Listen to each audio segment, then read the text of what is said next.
Welcome to the solution video for quiz 1. In problem 1, we were asked to find the net present value using three different functions: PV, NPV, and XNPV. After that, we're asked to find the rate of return using the IRR function and the XIRR function.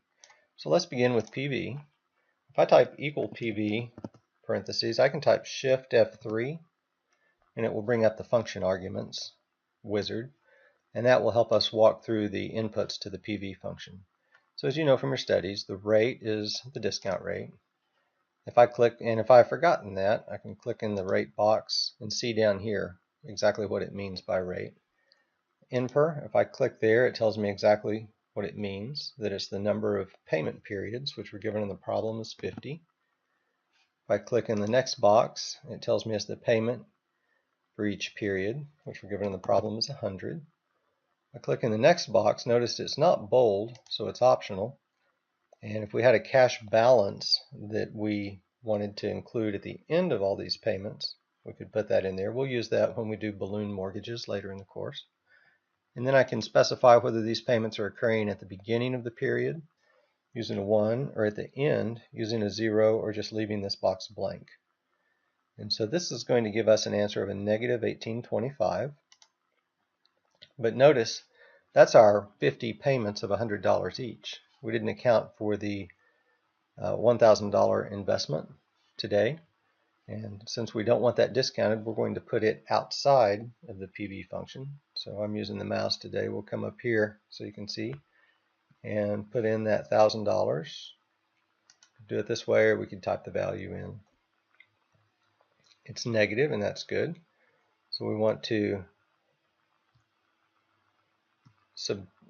change the sign on that negative 1825, so instead of adding those payments, I'll subtract them. And that should give me the 1825 present value of the future payments, less the $1,000, so about $825. And I got my signs right. Now let's do it with the NPV function.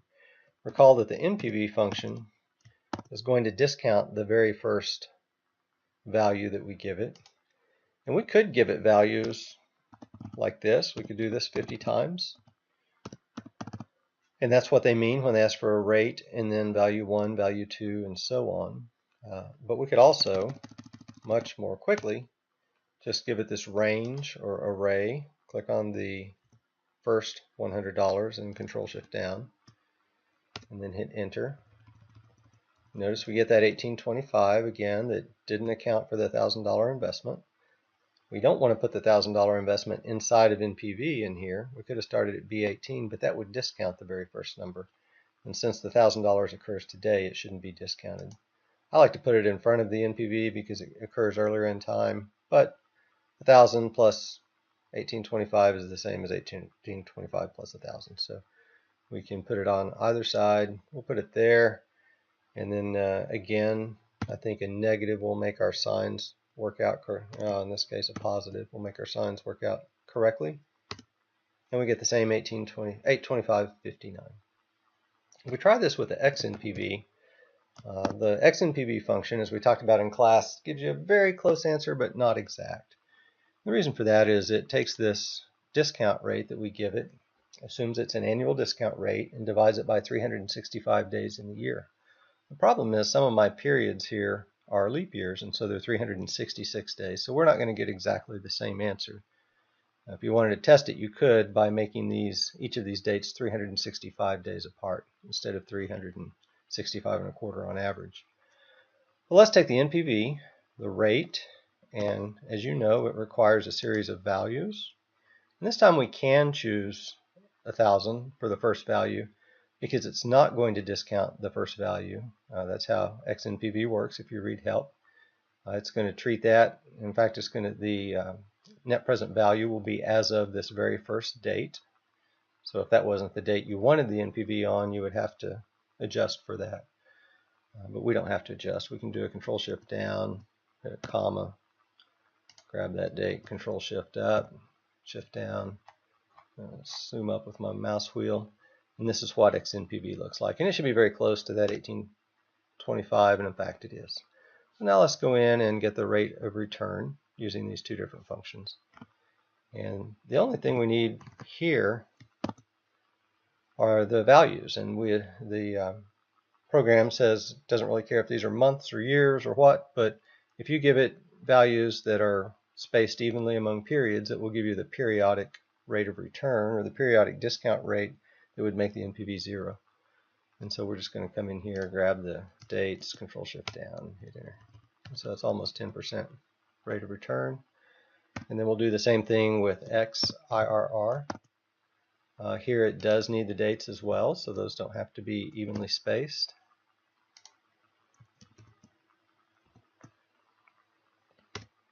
And you know, we get a very similar answer. And that's problem 1.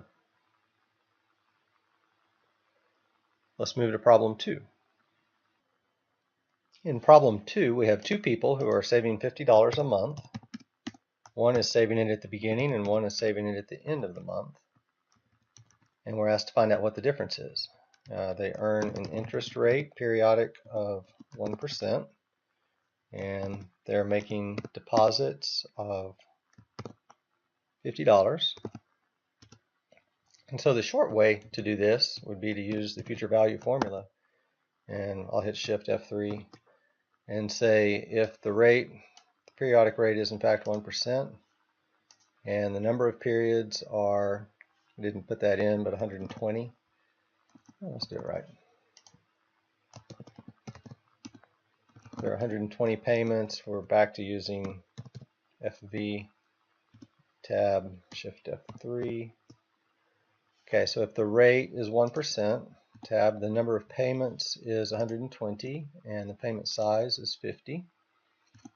There's no initial balance, so we'll leave PV empty.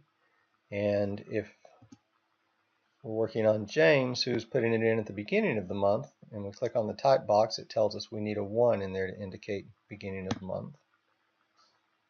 And since he's putting these payments in, let's make it a negative so that our balance comes out as a positive. We can see our balance here change every time we change one of these inputs.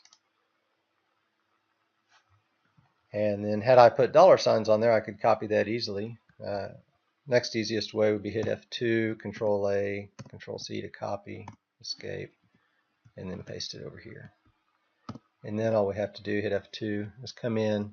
We can change this to a 0, and then that will indicate the end of the period, or we can just omit it. And since there was no future value, we can omit those as well. And we see that the difference is this cell minus this cell. Okay, if you're good with that, want to fast forward, go ahead. But if you didn't remember future value and you wanted to do it a different way, or if you remembered it and you wanted to do it a different way, we could count out 120 months and think about what our beginning balance was. If we had any deposits, if we had any interest, and then what our ending balance was. And that would be how we do this for James. Whoa. For John, we'll copy that over. And John does the interest before the deposit because the deposit's at the end of the year. So I'm going to Control X, Control Shift plus, and reverse the order of those two. Now we want to count out 120 months. Let's start with 1. One way to do this, you'll see me in class a lot, especially if it's a short array, is to select both of those using Shift arrow and then just drag this button down. And notice that number counting up above my mouse, 125, 24, 23, 20. So we're not confusing it with the 135th row we're on. We're looking at that 120, which tells me the value that's going to go into that cell if I let off of my mouse button. So I'll let off of my mouse button, release my mouse button, and we'll get 120 populated there. Another way to do that would be to select the rows first. Let's tell it where to start. Now let's come back and select all 120 rows using Shift and page down. And I'm just going through different ways to do this in case you prefer one or the other. We're going to use this fill function over here, so I could just click on it with my mouse, or I could hit Alt H Fi, and I want to get series, so I'll hit S, because after you do that about 100 times, you'll memorize that shortcut. And we want to fill this series. It already knows we want a linear trend and columns. We could do exponential or some other kind of trend. We want linear. We want to start at 100, start at 1 and end at 120, and we've got 120 rows selected, so we should be okay. And so now we've got our months there. Let's just scroll down and make sure that that's in fact what we got, and it is. I'll control home. Okay, now let's think about the beginning of the beginning balance. He starts with 0. He deposits $50. His interest is the interest rate.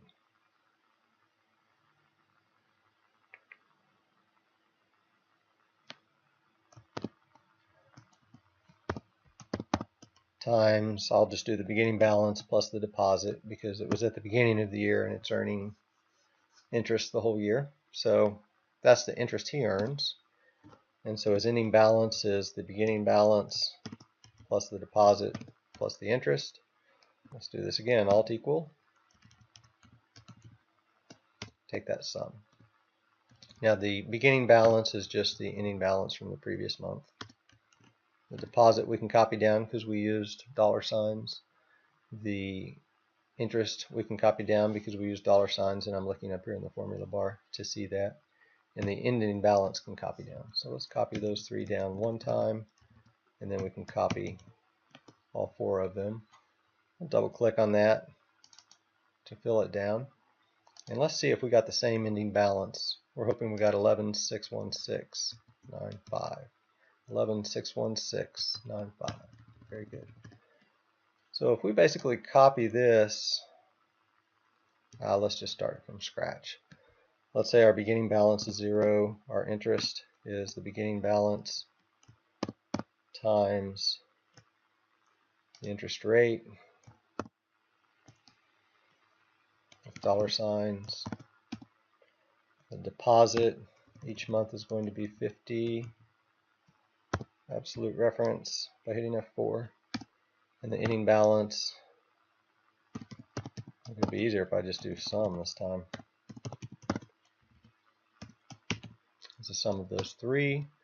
The next beginning balance is the ending balance, and you can obviously do with fewer columns here, but this makes it the most clear. So if I got all my dollar signs right, we can copy this down.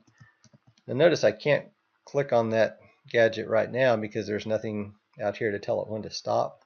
So I'm just going to hold down Shift and page down about 3 times, 4 times, and then Shift up arrow a couple of times. Control V to paste. And hopefully I got 11,501.93, which I did. So we could subtract these 2 numbers to get the answer that we got using the future value formula. And that's problem 2. Let's move on to problem 3. In problem 3, we're going to invest $1,000. And we're going to begin getting payments of $100. We're going to get 10 of them.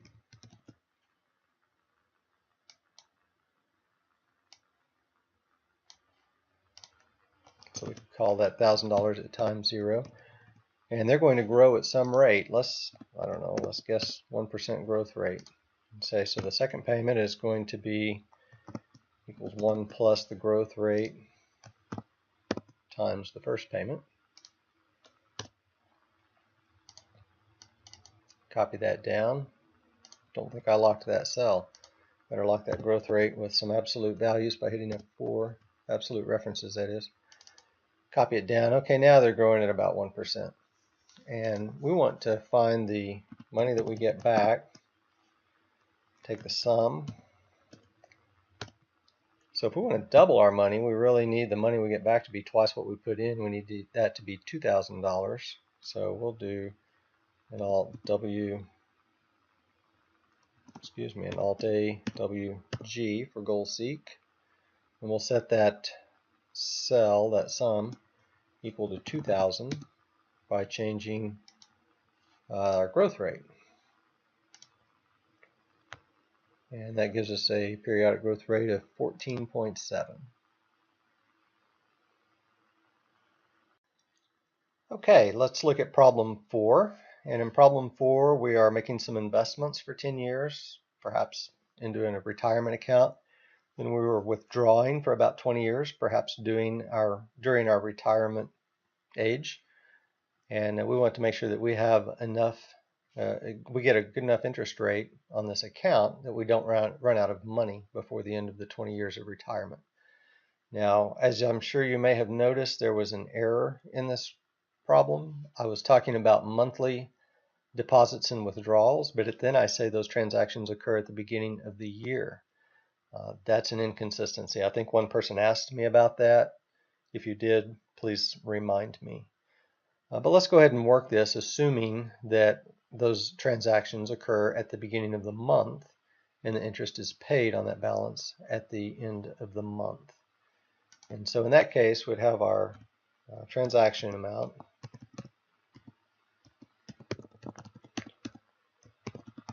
which was $1,000. Let's assume some monthly interest rate, like 1% or so. And let's say balance at the end of 10 years, and then balance at the end of 30 years. So we could use the future value formula. We'll do this a longer way in a moment. Use the future value formula using that rate, and 10 years monthly would be 120. Payments going in would be a negative 1,000. There's no initial balance, and these are happening at the beginning of the period. So we could save up $250,000, and then let's see if that would last for the next 20 years. The future value that we need to be 0 or positive would be based on the same rate, twice as many payments, this time a positive $1,000 a month. And let's assume that for this 20-year period, we're making an initial payment into that account, so therefore negative, of the balance that we had saved up. Again, these things are happening at the beginning of the period, so we'll hit 1.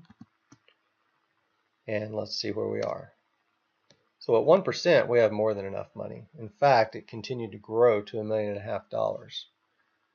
If we did that at more like 0.5%, which would be 0.05, now we're pretty close. We're getting down to $80,000. If we didn't get quite that much, perhaps we could get that down to 0. So let's find the minimum interest rate that account must earn so we don't run out of money. And that would be a goal seek problem. So we want to set this equal to 0, Alt A WG. Set it to 0 by changing the interest rate. And so at a periodic rate of about 0.4%, we're able to save up 150 grand and use that during our retirement. And the account expires when we do, I suppose. So let's talk about a way to build that out in a table. We use the same setup that we did before. This time we'll have 20 years of working and 10 years of working and 30 years total with our 20 years of retirement. So I'm looking for 360 months.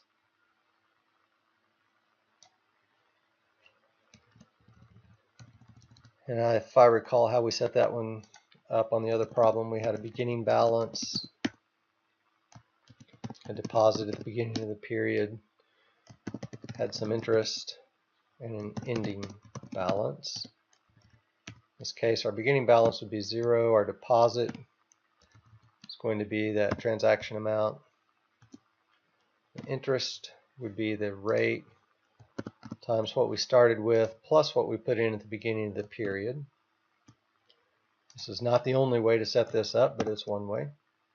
We need to put absolute references on that interest rate. That's our interest. Hit tab to move over. And the ending balance is what we started with plus the deposit plus the interest. And then the beginning balance for the next period is where we ended up. So if I got my absolute references correct, I should be able to copy those cells down and then copy this entire row down. I need it for 10 years. I'm going to go ahead and copy it all the way down. And then we're going to go down to 10 years, which is 120 months. We're going to say after 10 years of deposits. Let's change the sign on that and start taking that $1,000 out. So we'll copy it down. And let's say where we end up after 30 years. Very close to zero. Within 7 significant figures, we have zero balance. So very good. So this was a much more straightforward way to do it. Had the problem not had the typos in it. But with the typos in the problem, this will allow us to account for the more complicated problem.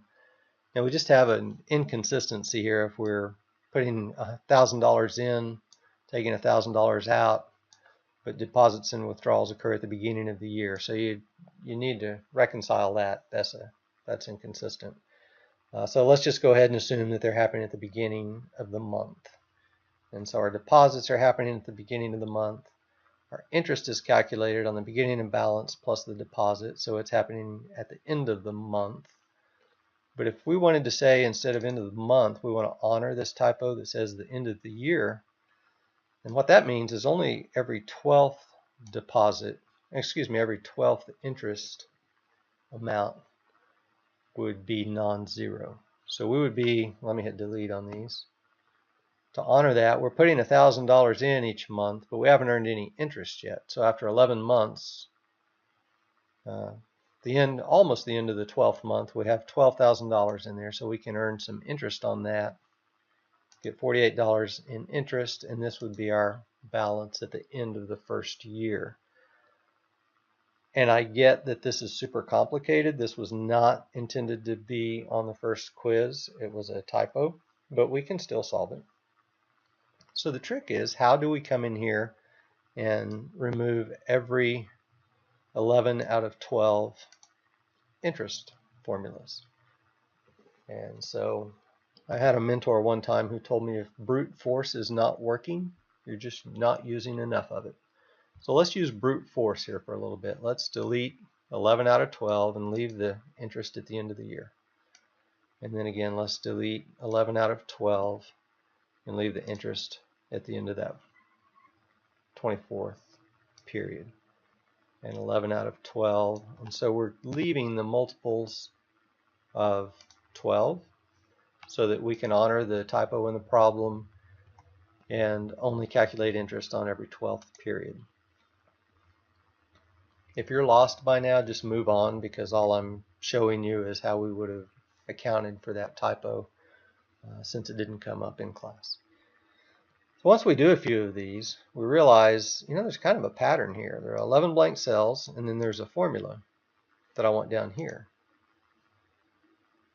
and down here, and so on. So if I could copy 11 blank cells in a formula, 11 blank cells in a formula, 11 blank cells in a formula, if I could copy that and paste it here, now I had 3 years fixed, now I've got 6 years fixed.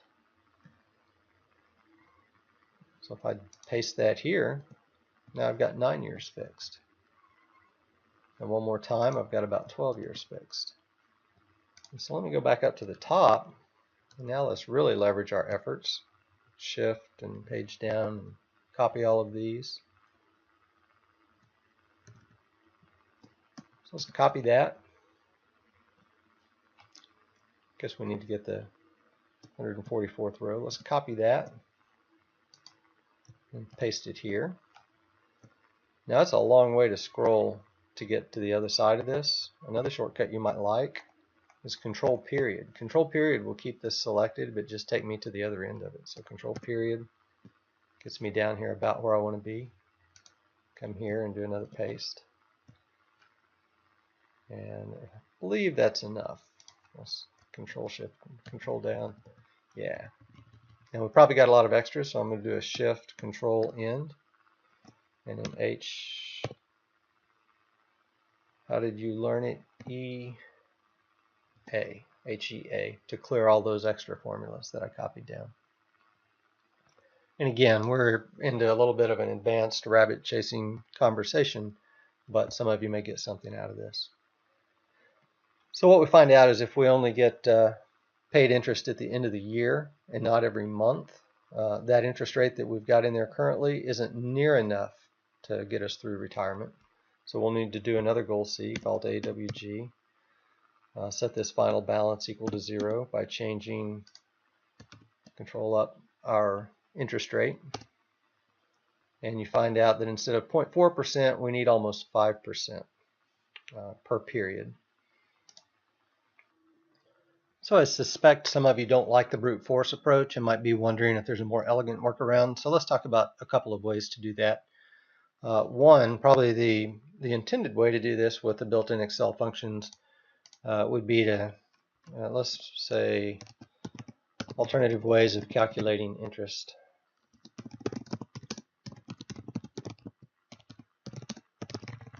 And really what I mean by that is alternative ways of calculating interest on the 12th month. And so there's a function called mod. If I said, what is the mod of our month, and I gave it a divisor of 12, it would say, if I divide that by 12, what is the remainder?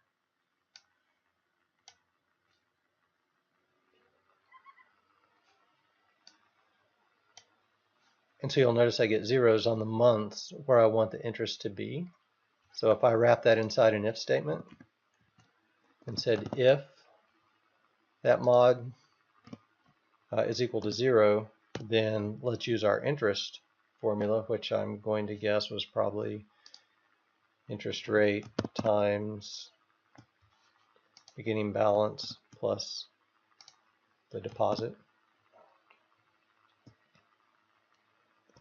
If it's not, then use 0.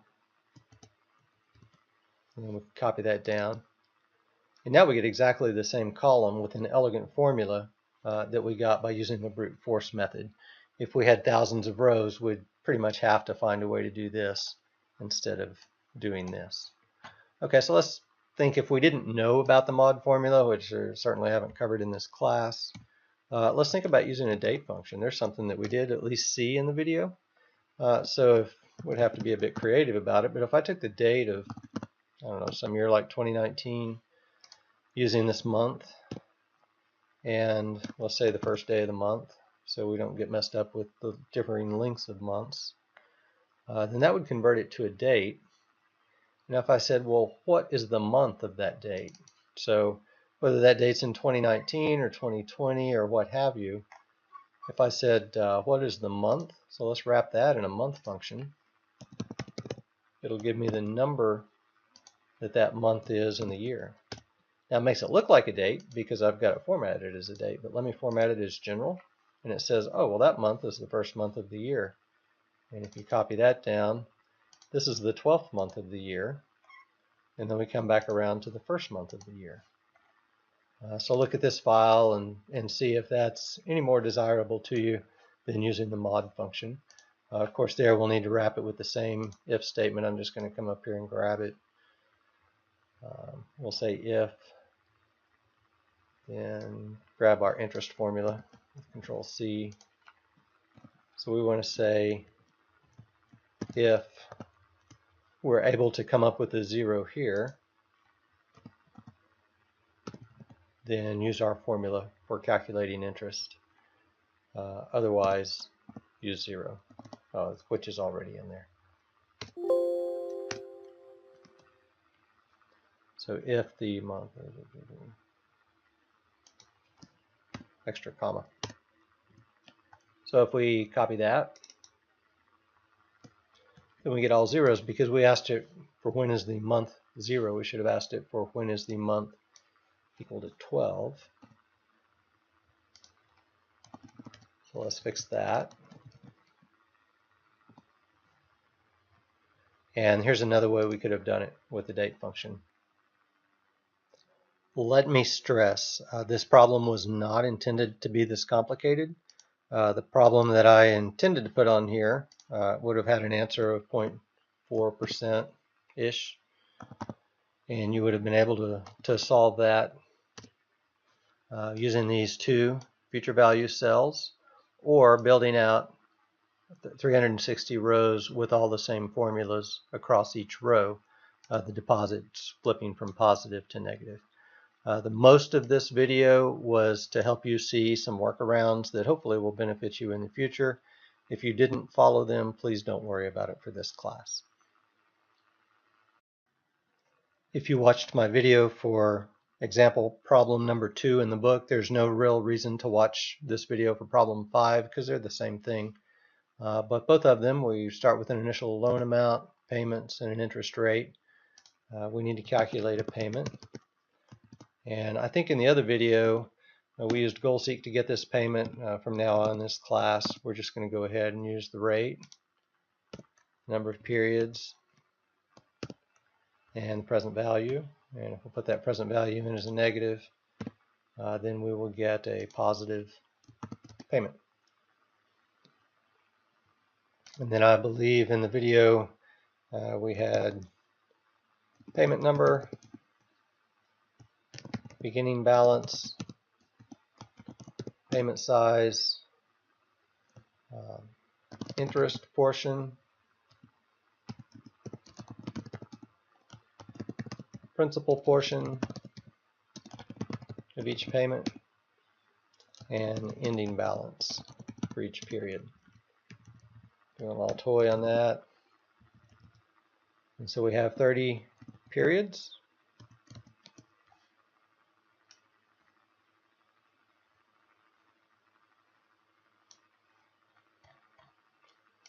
Our beginning balance is $250,000, and our payment has already been calculated. We'll put an absolute reference on it so we can copy it down. The interest portion of that $26,500 is going to be based on the beginning balance times the interest rate. We'll want absolute reference on that. The principal portion is however much of that payment did not go to interest. And the ending balance is where we started less the amount that was applied to principal. The beginning balance in the next period is where we ended up in the previous period. And if I got all my absolute references correct, I should be able to copy that down and then copy the entire rows down and make sure that my loan is paid off to 0 in the 30th payment. And so that was straight out of the last video.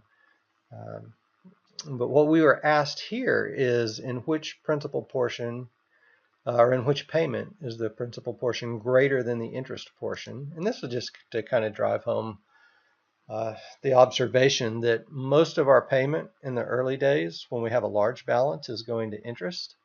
It's not until we get that balance paid down significantly that we're actually paying more to principal than we are to interest. And I think it was the 24th payment where that was the case. And so all you needed to do was type in a 24 up here.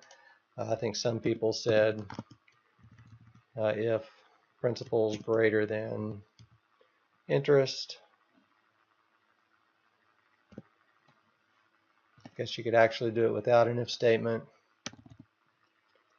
and just say, is that a false statement or a true statement that principal is greater than interest? And the first time it's true is in the 24th payment.